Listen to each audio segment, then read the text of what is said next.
गिरते हुए मार्केट को देखकर बहुत सारे इन्वेस्टर परेशान हैं। जिनका इवन एसआईपी चल रहा है वो भी परेशान है। उनको लगता है कि उनका पैसा रिकवर भी नहीं हो पाएगा और मार्केट इसी तरह से गिरता जाएगा। बट आज के इस वीडियो में मैं जो बताने वाला हूँ उसके बाद आपका सारा कंफ्यूजन, आपके सारे डाउट्स दूर हो जाएंगे और आप अपनी एसआईपी कंटिन्यू करेंगे। और ये मैं बताने वाला हूँ पूरे डेटा के साथ, आपको कैलकुलेशन के साथ, ताकि आप कॉन्फिडेंस के साथ अपनी एसआईपी कंटिन्यू करें। क्योंकि बहुत सारे न्यूज चैनल्स, बहुत सारे मीडिया में ये दिखाया जा रहा है कि एसआईपी सभी लोग बंद कर रहे हैं। बट जरा सोचिए कि सब लोग अगर एसआईपी बंद कर देंगे तो इतना जो वॉल्यूम है ऑलमोस्ट 20,000 करोड़ का, वो तो बंद हो जाना चाहिए। बट ऐसा कुछ नहीं है। हाँ बिल्कुल, जो डेटा दिखाया जा रहा है उसमें से कुछ इन्वेस्टर जरूर बंद कर रहे हैं और वो वैसे इन्वेस्टर है जिनको पता नहीं है कि इस मार्केट में एसआईपी को कंटिन्यू करना चाहिए या नहीं। आपको बता दें कि इसी तरह के मार्केट में जो इन्वेस्टर कंटिन्यू करते हैं अपनी एसआईपी, वही अच्छा रिटर्न बना पाते हैं। क्योंकि एसआईपी लॉन्ग टर्म के लिए होता है, शॉर्ट टर्म के लिए नहीं होता है। अगर कोई ट्रेडर है और कुछ महीनों के लिए एसआईपी में इन्वेस्टमेंट स्टार्ट किया है तो उनके लिए ये मार्केट बिल्कुल नहीं है।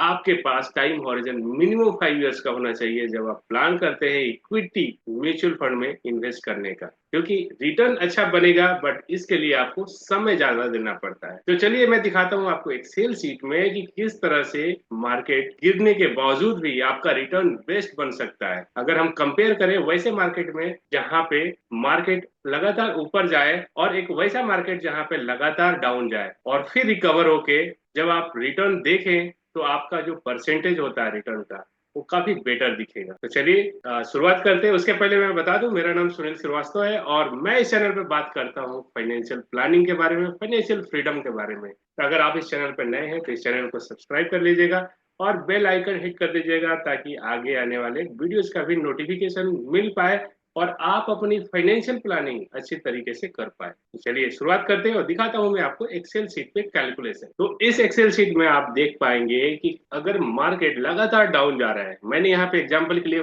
5% का फॉल लिया है एवरी मंथ का। तो इस कैलकुलेशन में तो एवरी मंथ 5% फॉल होने के बाद मान लीजिए कि कोई इन्वेस्टमेंट 10 रुपए के एनएवी से शुरुआत हुआ है। ये एनएवी होता है यूनिट प्राइस म्यूचुअल फंड का। कोई भी आप पार्टिकुलर म्यूचुअल फंड में आप जब इन्वेस्ट करते हैं तो उसका एक यूनिट प्राइस होता है। मैंने एग्जांपल के लिए सिंप्लीफाई करने के लिए 10 रुपए का यूनिट प्राइस कंसीडर कर लिया है और उसको हर महीने डाउन करते जा रहे हैं 5% से। तो पहले महीने का एनएवी 10 रुपया था और एग्जाम्पल में मैंने ये लिया है कि 10,000 रुपए का एसआईपी आप कंटिन्यू कर रहे हैं। तो 10,000 के एसआईपी और 10 रुपए का एनएवी हो तो आपको यूनिट जो मिलने वाले हैं वो होगा 1,000 यूनिट। उसी तरह से जब नेक्स्ट मंथ ये एनएवी यानी फॉलिंग मार्केट में अगर एनएवी डाउन हो जाता है तो 5% से डाउन करते हैं तो 9.5 हो जाता है और उस समय आपको जो यूनिट मिलेगा यहाँ पे ज्यादा मिलेगा, यहाँ पे 1052 यूनिट मिलेगा क्योंकि यहाँ पे यूनिट प्राइस कम हो चुका है। उसी तरह से ये डाउन होते होते एग्जाम्पल के लिए मैं 7 रुपीज तक डाउन अगर मैं कंसीडर करूं और वहां पे यूनिट प्राइस जो होगा 7 रुपीज का, तो टोटल नंबर ऑफ यूनिट जो आपको मिलने वाला है वो होगा 1428 यूनिट मिलने वाला है क्योंकि यहाँ यूनिट प्राइस कम हो गया है। स्टार्टिंग में अगर हम देखें 10 रुपए का जब था तो 1,000 मिल रहा था सेम अमाउंट इन्वेस्टमेंट अगर आप करते हैं तो भी। और धीरे धीरे हम मान लेते हैं कि ये रिकवर होना शुरू हो गया और ग्रेजुअली 7.5, 8, 8.5 और आगे धीरे धीरे ये 10 रुपए, 10.5 रुपए और 11 रुपए तक पहुंच जाता है। यानी ये स्टार्ट हुआ था 10 रुपए से, पहले फॉल हुआ, ये हुआ 9.5, 9, 8.5 और ग्रेजुअली ये पहुंच गया 6 रुपीज के एनएवी पे, यूनिट प्राइस पे। और जब 6 रुपीज का यूनिट प्राइस है तब टोटल यूनिट एलोकेशन हुआ है 1666 का सिमिलर अमाउंट के इन्वेस्टमेंट से, क्योंकि ये एसआईपी इन्वेस्टमेंट है, मंथली इन्वेस्टमेंट है और सेम अमाउंट का इन्वेस्टमेंट हर महीने हो रहा है। और जब ये प्राइस वापस बढ़ के 11 रुपए पे आ जाता है तो यहाँ पे यूनिट कम मिलना शुरू हो जाता है। अगर हम टोटल कैलकुलेट करें कि ये 19 महीने में टोटल इन्वेस्टमेंट कितना हुआ तो 1,90,000 का इन्वेस्टमेंट हुआ है। यहाँ ध्यान देने वाली जो बात है वो है टोटल नंबर कितने परचेज हो गए आपके 1,90,000 के इन्वेस्टमेंट में। तो अगर हम यहाँ पे ऐड करें टोटल 19 मंथ का, तो टोटल जो यूनिट एक्यूमुलेट हुआ है वो है 23,309। इतने यूनिट यहाँ पे एलोकेट हो चुके हैं। अब जब हम कैलकुलेट करते हैं इसका फंड वैल्यू कितना होगा, तो 11 रुपए जो हमारा लास्ट प्राइस है मार्केट रिकवर होने के बाद, 11 रुपए के यूनिट प्राइस से अगर हम कैलकुलेट करते हैं तो टोटल फंड वैल्यू बनता है 2,56,000 का। जहां पे आपका इन्वेस्टमेंट 1,90,000 का है, वहीं पे फंड वैल्यू बनता है 2,56,000 रुपीज का। ये फंड वैल्यू किस तरह से आया, तो यहाँ पे कैलकुलेशन सिंपल कैलकुलेशन है, जो यूनिट प्राइस है और जो टोटल नंबर ऑफ यूनिट है उसको मल्टीप्लाई करते हैं तो यहाँ पे फंड वैल्यू कैलकुलेट होता है। यहाँ पे समझना बहुत जरूरी है कि जो यूनिट प्राइस होते हैं, जिस तरह से आप गोल्ड परचेज करते हैं 1 ग्राम 2 ग्राम या 10 ग्राम का, वो चाहे आप 40,000 के रेट पे खरीदे हो 10 ग्राम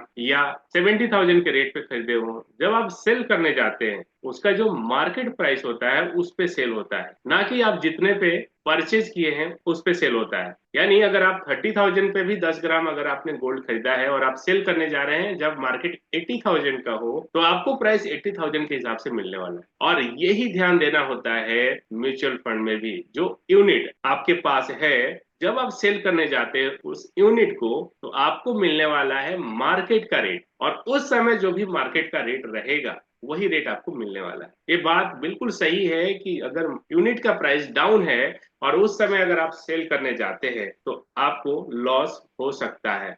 लेकिन जब आप इक्विटी मार्केट में आते हैं तो आप ये सोच के आते हैं कि जब मार्केट ऊपर रहेगा, जब प्रॉफिट होगा तब सेल करेंगे, और यही बेसिक कंसेप्ट है। जो लोग मिस कर जाते हैं इस चीज को, उनको लॉस होता है। अगर आप ये ध्यान देते हैं कि इक्विटी में तभी इन्वेस्ट करना है जब आपके पास टाइम हॉरिजन हो, जब आपके पास लॉन्ग टर्म हो उसमें बने रहने का, और उस पैसे को आप इन्वेस्ट ना करें जो पैसा आपको इमरजेंसी या अर्जेंट लग सकता है। तो अगर आप इन्वेस्टेड रहते हैं और मार्केट प्राइस जब अच्छा मिले तभी आप बेचते हैं तो आपका प्रॉफिट होना श्योर है। तो चलिए यहाँ फिर से कैलकुलेशन पे आते हैं। अगर हम 11 रुपए के यूनिट प्राइस पे सेल करते हैं तो टोटल नंबर ऑफ यूनिट यहाँ पे है 23,309। टोटल फंड वैल्यू बनता है यहाँ पे 2,56,399 रुपीज का। टोटल गेन यहाँ पे 66,000 का हो गया। अगर हम परसेंटेज गेन देखें तो यहाँ पे होता है 34.95% का गेन। तो ये होता है मार्केट कितना भी डिप जाए, जितना ज्यादा डिप जाता है उतना ज्यादा गेन होने वाला है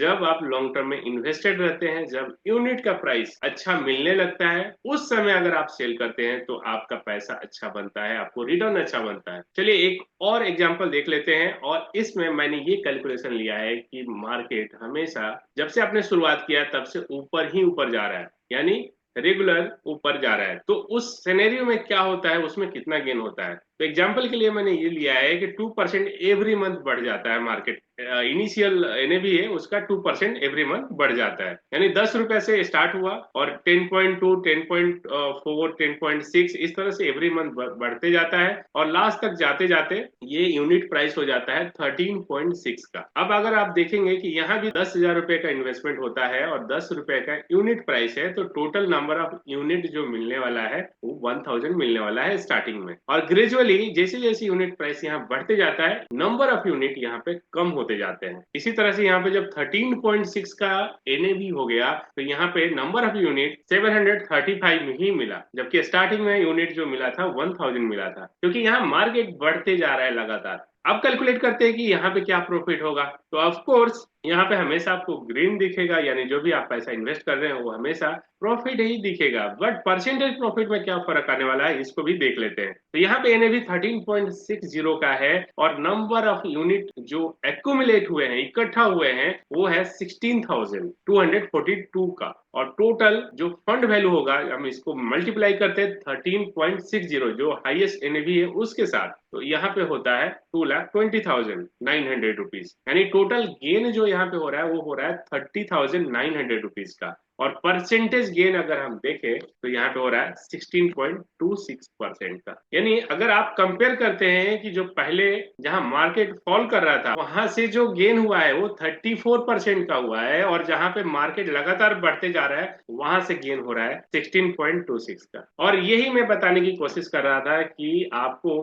गिरते हुए मार्केट में कभी भी एसआईपी बंद नहीं करना चाहिए, और इसका ये रीजन है, ये कैलकुलेशन के साथ मैंने आपको बताया कि क्यों नहीं करना चाहिए। एक दो क्वेरी और मैं आपको यहाँ पे एड्रेस करूंगा जो आपके माइंड में हो सकता है। तो पहला क्वेरी जो आपके माइंड में आता है कि ये तो मार्केट नीचे गिरते जा रहा है, जब ऊपर आएगा तभी हम परचेज करेंगे, तभी हम एसआईपी कंटिन्यू करेंगे। तो मैं आपसे पूछना चाहता हूँ और कमेंट करके जरूर बताइएगा कि क्या गोल्ड का प्राइस जब पीक पे रहता है तब आप गोल्ड परचेज करना प्रीफर करेंगे या जब डाउन रहेगा तब आप करेंगे? ऑफ कोर्स आप यही बोलेंगे जब डाउन रहेगा तो परचेज करना अच्छा होगा, क्योंकि 10 ग्राम गोल्ड अगर 80,000 पे चल रहा है और 1 लाख रुपीज आप इन्वेस्ट करते हैं तो यहाँ पे आपको ग्राम कम मिलने वाला है। अगर ये 50,000 या 70,000 का अगर रहे तो यहाँ पे ज्यादा आपको ग्राम मिल सकते हैं। सिमिलरली जब आप मार्केट फॉल होता है तो आप जो भी अमाउंट इन्वेस्ट कर रहे हैं उसमें यूनिट ज्यादा मिलता है, बट सेंटीमेंट की वजह से बहुत सारे इन्वेस्टर कंफ्यूज होते हैं और अपना एसआईपी बंद कर देते हैं। इसमें नुकसान उनका ही है जो इन्वेस्टर है।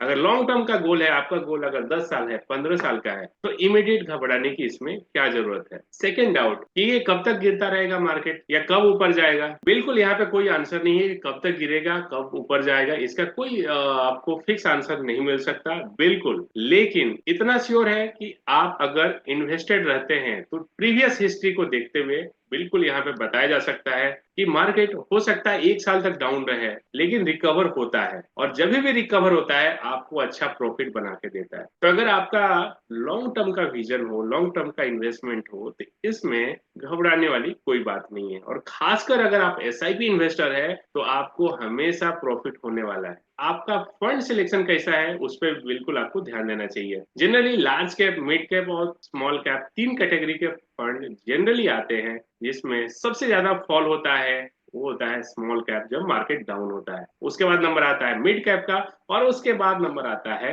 लार्ज कैप का। तो अगर आपका पोर्टफोलियो आपको रिव्यू करना चाहिए, उसमें ये देखना जरूरी होता है कि आपका लार्ज कैप का पोर्शन कितना है। अगर आप ज्यादा रिटर्न बनाना चाहते हैं तो ऑफ कोर्स मिड कैप और स्मॉल कैप आपको ज्यादा रिटर्न बनाएगा लॉन्ग टर्म में, बट शॉर्ट टर्म में अगर आपको लगता है कि कम गिरे पोर्टफोलियो, आपका डाउन कम हो, तो उस सिनेरियो में आपको लार्ज कैप में अगर आपका पैसा रहता है तो यहाँ पे मार्केट फॉल होने के बाद आपका परसेंटेज जो फॉल होता है जनरली कम होता है। दूसरा, अगर और आपको कम वोलेटाइल चाहिए, करेक्शन के टाइम में आपको निगेटिव कम रिटर्न आपको अगर देखना है तो उसमें आपका फंड सिलेक्शन अलग होना चाहिए। डेट कैटेगरी के फंड में आप ले सकते हैं। अगर आपको इससे डर लगता है, अगर आप इतना निगेटिव मार्केट में कंटिन्यू नहीं करना चाहते तो आपको बंद तो बिल्कुल नहीं करना चाहिए, बट फ्यूचर के लिए आपका पोर्टफोलियो इस तरह से कॉम्बिनेशन में बनाना चाहिए ताकि गिरते हुए मार्केट में आपका पोर्टफोलियो बहुत ज्यादा ना निगेटिव दिखे। मैं उम्मीद करता हूं कि ये पॉइंट आपको जरूर क्लियर हुआ रहेगा कि फॉलिंग मार्केट में आपको एसआईपी आपका बंद नहीं करना चाहिए। इससे रिलेटेड आपका अगर कोई भी क्वेरी है, सुझाव है, तो आप कमेंट में जरूर लिख के बताइएगा।